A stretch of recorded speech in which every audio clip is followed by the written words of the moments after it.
तो हमारा अगला वर्ड है शार्ड। सबसे पहले ये एक नाउन है, यानी कि एक संज्ञा। और इसका मतलब क्या है?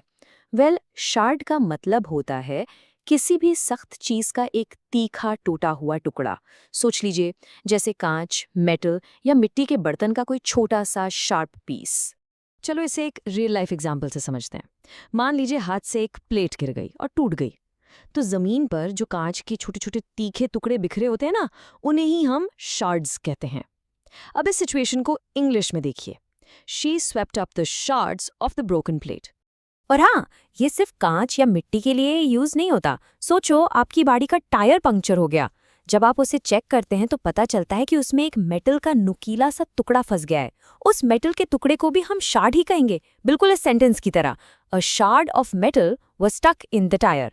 पता है इसका एक बहुत ही इंटरेस्टिंग यूज कहाँ होता है? हिस्ट्री में। जो आर्कियोलॉजिस्ट होते हैं, यानी पुरातत्व विज्ञानी, वो जब पुरानी जगहों की खुदाई करते हैं तो उनके लिए मिट्टी के बर्तन का एक छोटा सा शार्ड भी खजाने जैसा होता है, क्योंकि वो उस जमाने की कहानी बताता है।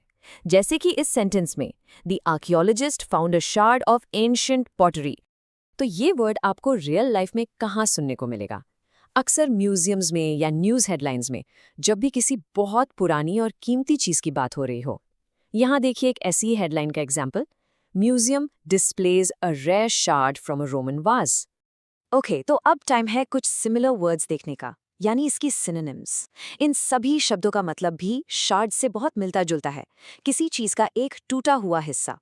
ये वर्ड्स हैं फ्रैगमेंट, स्लिवर, स्प्लिंटर और चिप। और सिनोनिम्स के बाद जाहिर है आते हैं एंटोनिम्स, यानी इसके ऑपोजिट वर्ड्स। तो जहाँ शार्ड एक टूटा हुआ टुकड़ा है, इसके ऑपोजिट्स उस पूरी चीज को रिप्रेजेंट करते हैं। Simple right? ये है होल, एंटायरिटी और पीस, जिनका मतलब है संपूर्ण या पूरा।